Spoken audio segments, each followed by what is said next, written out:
श्री शिवाय नमस्तु भयम। दोस्तों, जैसा कि आप सभी लोग जानते हैं कि 20 फरवरी 2026 यानी शुक्रवार को पड़ रही है फाल्गुन माह की शुक्ल पक्ष तृतीया तिथि। और दोस्तों, ये वह तिथि है जो फाल्गुन में पड़ने वाली सबसे बड़ी तिथि है, क्योंकि यह शुक्रवार के दिन पड़ रही है और इसका बहुत ही बड़ा और विशेष महत्व होता है।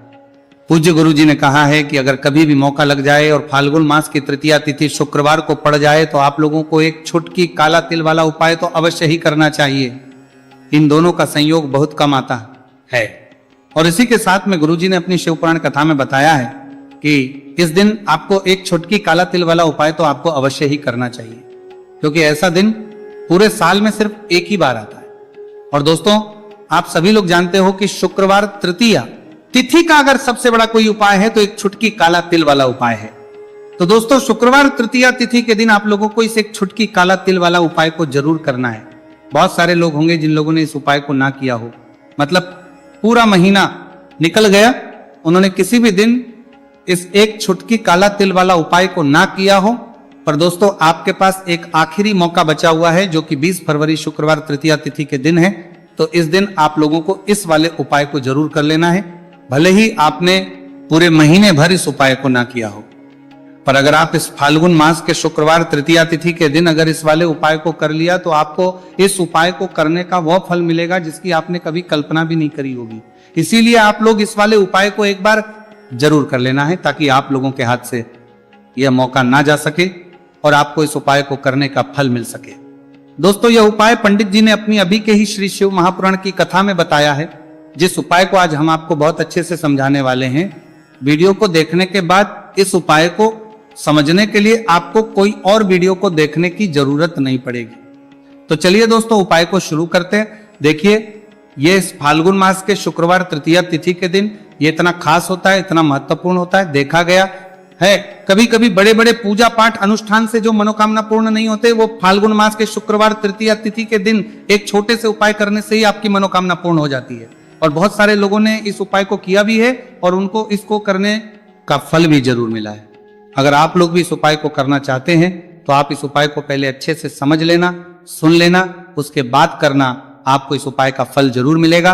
और इस उपाय को कर लेने से आपके घर में चाहे किसी भी प्रकार की दुहक और समस्या क्यों ना चल रही हो, आपको उसका कारण भी नहीं पता है कि भाई ये समस्या किस कारण से चल रही है, उसका कुछ भी कारण हो सकता है। जैसे पितृदोष हो सकता है, किसी भी तरह का मंगल दोष भी हो सकता है।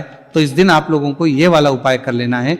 ये एक ऐसा उपाय है जिस उपाय को अगर किसी विशेष दिन पर किया जाए तो भाई उस विशेष दिन का जो है वह तो हमें मिलता ही मिलता है। पर हमने उस दिन पर इस उपाय को किया है तो हमें उससे भी बड़ा फल मिलता है, और फल बहुत जल्दी मिलता है, क्योंकि आप इस उपाय को बहुत ही बड़े और विशेष दिन पर कर रहे हो।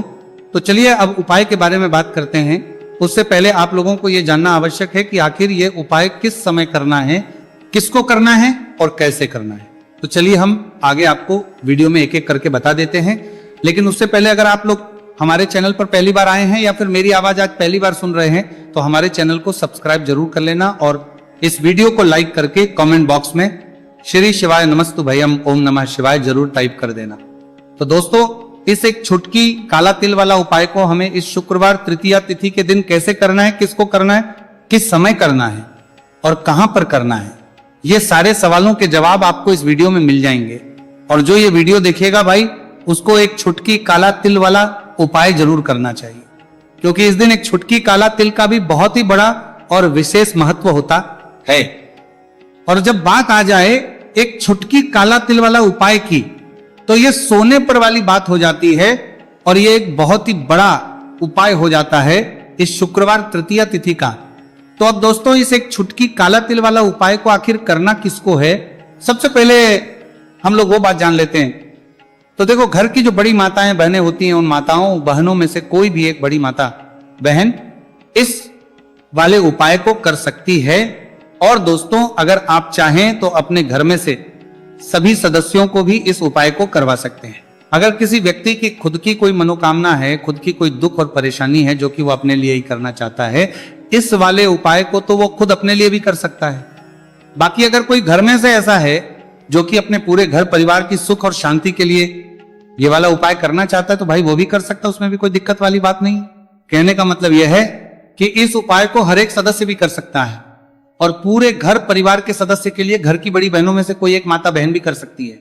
माताएं बहनें अगर घर में उपस्थित ना हो या वो ये वाला उपाय ना कर पा रही हो तो फिर घर का कोई बड़ा सदस्य भी इस एक छुटकी काला तिल वाला उपाय को कर सकता है, चाहे फिर वो पुरुष ही क्यों ना हो, उसमें कोई भी दिक्कत वाली बात नहीं है। अब दोस्तों जो अगला प्रश्न निकल कर आता है वह यह आता है इस उपाय को लेकर के आखिर इस उपाय को हमें किस समय करना है, सुबह के समय करना है कि शाम के समय करना है। तो देखो इस वाले उपाय को आप लोग सुबह भी कर सकते हो और शाम के समय प्रदोष काल में भी कर सकते हो।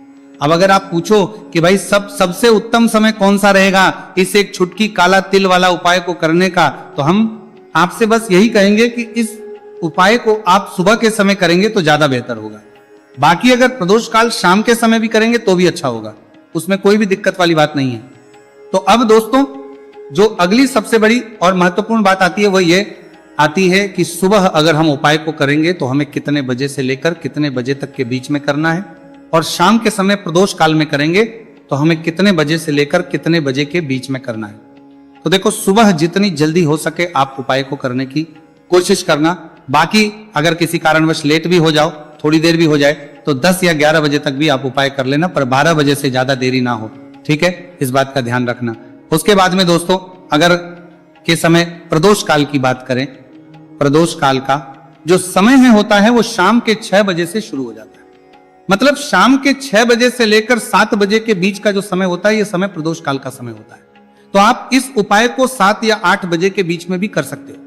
मतलब शाम के 6 बजे से रात 8 बजे के बीच में आप कभी भी इस वाले उपाय को कर सकते हो, उसमें कोई भी दिक्कत वाली बात नहीं है। देखिए आज के इस पूरे वीडियो में हम आपको 3 चमत्कारिक उपाय बताने वाले हैं। ये तीनों ही उपाय बहुत खास और बहुत ही विशेष होने वाले हैं। तो चलिए दोस्तों जान लेते हैं गुरुजी द्वारा बताए गए पहले उपाय के बारे में। देखिए यह उपाय आपको अपने परिवार के लिए करना है। यदि आप चाहते हैं कि आपका परिवार का प्रत्येक सदस्य तरक्की करें, उन्हें हर कार्य में सफलता की प्राप्ति हो, तो आपको यह उपाय करना है। तो देखिए इस उपाय को करने के लिए आपको एक आटे का दीपक लेना है। आपको अपने ही घर पर एक एक आटे का दीपक प्रकार से तैयार कर लेना है। अब देखिए दोस्तों इस प्रकार से आटे का दीपक तैयार करने के बाद इसी के साथ में आपको एक चुटकी हल्दी भी लेनी होगी।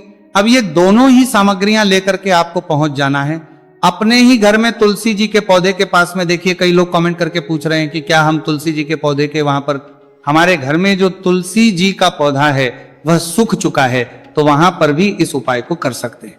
तो हाँ बिल्कुल आप इस उपाय को, जो आपके घर में तुलसी जी का पौधा है वहीं पर आपको यह उपाय करना है। देखिए सबसे पहले तो आपको ये जो उपाय है सूर्यास्त के बाद यानी कि रात्रि के समय में ही करना होगा। अब देखिए सबसे पहले आपके पास जो एक छुटकी हल्दी है उसे आपको तुलसी जी के पौधे में डाल देना है।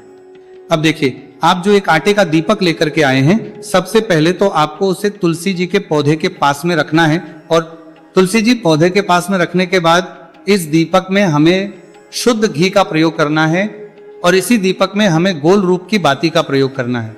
क्योंकि ये जो दीपक है विशेषकर हम हरि विष्णु नारायण के नाम से लगा रहे हैं। अब इस दीपक को आपको प्रज्वलित कर देना है और आपको भगवान विष्णु से, माता तुलसी से प्रार्थना करनी है कि हमारे घर में परिवार का प्रत्येक सदस्य तरक्की करे, उसे अपने हर कार्य में सफलता की प्राप्ति हो, पूरा परिवार खुश रहे। हे भगवान नारायण आप हमारे परिवार की रक्षा करना। अब देखिए दीपक को प्रज्वलित करने के बाद आपको तुलसी जी के पौधे के नीचे यदि तुलसी जी का पत्ता गिरा हुआ पड़ा है तो उसे आपको उठा लेना है। आपको ध्यान रखना है तुलसी जी के पौधे से पत्ता तोड़ना नहीं है, नीचे गिरा हुआ है तो उसे आपको उठा लेना है।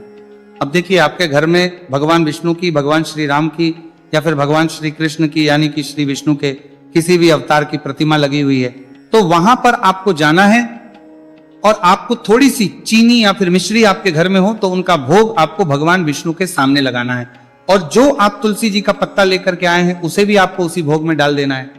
अब देखिए थोड़ी सी देर इस भोग को वहीं पर रखे रहने देना है, और फिर इस भोग को आपको अपने घर के परिवार के प्रत्येक सदस्य को प्रसाद स्वरूप प्रदान करना है।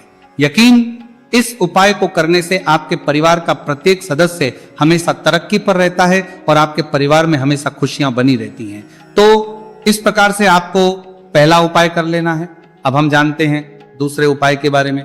देखिए ये जो उपाय है विशेषकर धन की प्राप्ति के लिए है, मां लक्ष्मी को प्रसन्न करने के लिए है, और विशेषकर शुक्रवार तृतीया तिथि की रात्रि में ही आपको यह उपाय करना है। देखिए सामने आपको एक दीपक दिखाया जा रहा है, तो आपको एक दीपक लेना है। दीपक आप मिट्टी का भी ले सकते हैं, आटे का भी ले सकते हैं। अब देखिए इस दीपक में आपको शुद्ध घी का प्रयोग करना होगा और इस दीपक दत्त में आपको विशेषकर मोली वाला जो धागा आता है, लाल रंग का कलावा का धागा जिसे हम कहते हैं, उसकी बाती आपको इस दीपक के अंदर प्रयोग करनी है, यानी कि लंबी बाती का आपको इस दीपक के अंदर प्रयोग करना है। अब देखिए ये जो दीपक है आज रात्रि में लगभग 8 बजे के लगभग आपको ये जो दीपक है तुलसी जी के पौधे के पास में प्रज्वलित कर देना है। दीपक की जो बाती है उसका मुख आपको उत्तर दिशा में रखना है, इस बात का ध्यान रखना है। और आपको ओम महालक्ष्मी नमः इस मंत्र का लगातार जाप करते रहना है। देखिए इस मंत्र का आपको 11 बार या फिर 108 बार जाप करने के बाद तुलसी जी के पौधे के नीचे से थोड़ी सी मिट्टी उठानी है। देखिए आपको पता है कि अभी फाल्गुन के पवित्र दिन चल रहे हैं और फाल्गुन मास के दिनों में यदि आप शुक्रवार तृतीया तिथि के दिन तुलसी जी की मिट्टी रात्रि के समय में लेते हैं तो इससे आपके जीवन के जो सारे संकट है वो समाप्त होते हैं। अब देखिए आपको एक गिलास लेना है, उसमें आपको जल ले भरना है और जो आपने तुलसी जी की मिट्टी ली है सबसे पहले तो उसे आपको उससे गिलास के अंदर डाले और इसी के साथ में आपको एक चुटकी हल्दी भी उस पात्र के अंदर डालनी है। अब देखिए इस जल का छिड़काव आपको अपने पूरे ही घर में करना है। देखिए जल का छिड़काव आपको अपने घर के प्रत्येक कोने में करना है, मुख्य द्वार पर करना है, प्रत्येक कमरे में करना है। केवल अशुद्ध स्थानों को आपको छोड़ना है, बाकी आपको प्रत्येक कोने में प्रत्येक कमरे में जहां आप धन रखते हैं, चाहे रसोई घर हो, वहां पर आपको इस जल का छिड़काव को करना है। और जल का छिड़काव करते समय आपके मन में यही भाव रहना चाहिए कि माता लक्ष्मी की कृपा से हमारे जीवन में हमेशा धन धान्य के भंडार भरे रहे और जीवन में जो भी संकट है, कष्ट है, वो सभी दूर हो। इस प्रकार से कामना करते हुए सुंदर भाव के साथ आपको ये उपाय करना है। देखिए इस उपाय को करने से घर का जो दुर्भाग्य है वो दूर होता है, तो इसीलिए आपको शुक्रवार तृतीया तिथि की दिव्य रात्रि में ये उपाय करना है। अब दोस्तों हम बात कर लेते हैं तीसरे विशेष और अंतिम उपाय के बारे में। देखिए इस उपाय के माध्यम से भगवान विष्णु और माता लक्ष्मी दोनों ही प्रसन्न होने वाले हैं। तो देखिए इस उपाय को करने के लिए सबसे पहले तो आपको दीपक लेने हैं। दीपक आपको 2 लेने होंगे। आप चाहे तो दोनों ही दीपक मिट्टी के भी ले सकते हैं, दोनों ही दीपक शुद्ध आटा माखकर उनके भी तैयार कर सकते हैं। अब देखिए दोनों ही दीपक के अंदर आपको शुद्ध घी का प्रयोग करना होगा। अब देखिए 2 दीपक हैं, उनमें से आपको एक दीपक के अंदर गोल बाती का प्रयोग करना है और एक दीपक में आपको लंबी बाती का प्रयोग करना है। देखिए लंबी बाती वाले दीपक के अंदर आपको लाल बाती का प्रयोग करना है, जो मोली वाला धागा आता है कलावा का, उसी की बाती का आपको प्रयोग करना है। अब देखिए इसी के साथ में आपको एक चुटकी हल्दी लेनी है और एक चुटकी आपको काले तिल लेने हैं। अब देखिए दोस्तों ये उपाय भी आपको विशेषकर रात्रि के समय में ही करना होगा। तो देखिए सबसे पहले तो आपको ये जो सभी सामग्रियां हैं तुलसी जी के पौधे के पास में लेकर के पहुंचना है। देखिए आपके पास जो गोल बाती का दीपक है इसे आपको तुलसी जी के पौधे के पास में प्रज्वलित करना है। ओम नमो भगवते वासुदेवाय नमः इसे मंत्र का जाप करते हुए। अब देखिए आपके पास जो काले तिल है उन्हें आपको अपने सीधे हाथ में रखना है और आपके जीवन में जो भी समस्या है, परेशानियां हैं, जीवन में जो भी संकट है, बाधाएं, उन सभी को दूर करने की आपको प्रार्थना करनी है। और ये जो काले तिल है आपको उससे जलते हुए दीपक के अंदर डाल देने हैं। तो देखिए इस प्रकार से हमने ये जो गोल बाती का दीपक है भगवान विष्णु के निमित्त प्रज्वलित किया है। अब देखिए दोस्तों आपके पास जो लंबी बाती का दीपक है और आपके पास जो एक छुटकी हल्दी है, इन दोनों को आपको अपने घर के मंदिर में लेकर के पहुंचना है। देखिए आपके घर के मंदिर में जो माता लक्ष्मी की तस्वीर है या फिर माता लक्ष्मी के किसी भी स्वरूप की तस्वीर है, प्रतिमाएं हैं, तो सबसे पहले तो के सामने आपको यह दीपक रखना है। दीपक के नीचे आपको चावल या फिर अनाज के कुछ दाने अवश्य ही रखना है। देखिए सबसे पहले तो आपको ये जो दीपक है इसे माता लक्ष्मी जी के सामने प्रज्वलित कर देना है। अब देखिए आपके पास जो एक चुटकी हल्दी है इसे आपको जलते हुए दीपक के अंदर डाल देना है और आपको ओम महालक्ष्मी नमः या फिर ओम नमो भगवते वासुदेवाय इस मंत्र का जाप करना है। माता लक्ष्मी से आपको प्रार्थना करनी है कि जीवन से जो भी दुर्भाग्य है, दरिद्रता है, उन्हें आप समाप्त करें और हमारे घर में हमेशा सुख, शांति और समृद्धि बनी रहे, इस प्रकार से आपको कामना करनी है। तो देखिए दोस्तों इस प्रकार से आज के इस वीडियो में हमने आपको शुक्रवार तृतीया तिथि की रात्रि में किए जाने वाले 3 महा उपाय बताने का प्रयास किया है। जो भी आपके लिए उचित है, सरल है, उसे आप कर सकते हैं। तो दोस्तों यह थे पूज्य गुरु जी द्वारा बताए गए कुछ बहुत ही खास मरिया। अगर आपको जानकारी अच्छी लगी हो तो वीडियो लाइक करिएगा। मिलते हैं फिर एक नए वीडियो के साथ। श्री शिवाय नमस्तु भयम। पूरे साल भर इस उपाय को ना किया हो, पर अगर आपने इस मार्गशीर्ष महीने में, तो आपको इस उपाय को करने का वो फल मिलेगा जिसकी आपने कभी कल्पना भी नहीं करी होगी। इसीलिए इस हल्दी दीपक वाले उपाय को एक बार जरूर कर लेना, ताकि आप लोगों के हाथ से यह मौका ना जा सके और आपको इस उपाय को करने का फल मिल सके। दोस्तों, ये उपाय पंडित जी ने अपनी अभी की ही शिव महापुराण की कथा में बताया है, जो इस उपाय को आज हम आपको बहुत अच्छे से समझाने वाले हैं। इस वीडियो को देखने के बाद इस उपाय को समझने के लिए आपको कोई और वीडियो को देखने की जरूरत नहीं पड़ेगी। तो दोस्तों, इस उपाय को आपको कैसे करना है, कब करना है, कहां पर करना है, और उपाय को करते समय आपको किन किन गलतियों को नहीं करना है और आपको किन किन बातों का ध्यान रखना है, यह सारी जानकारी हम आपको इस वीडियो में देंगे। तो चलिए भक्तों, उपायों को शुरू करते। अगर आप भी चाहते हैं कि महादेव जी का आशीर्वाद आप पर सदैव बना रहे, तो वीडियो को लाइक करें, चैनल को सब्सक्राइब करें और कमेंट बॉक्स में हर हर महादेव जरूर लिखें। तो दोस्तों, यह थे पूज्य गुरुजी द्वारा बताए गए कुछ बहुत ही खास उपाय। अगर आपको जानकारी अच्छी लगी हो तो वीडियो लाइक करिएगा। मिलते हैं फिर एक नए वीडियो के साथ।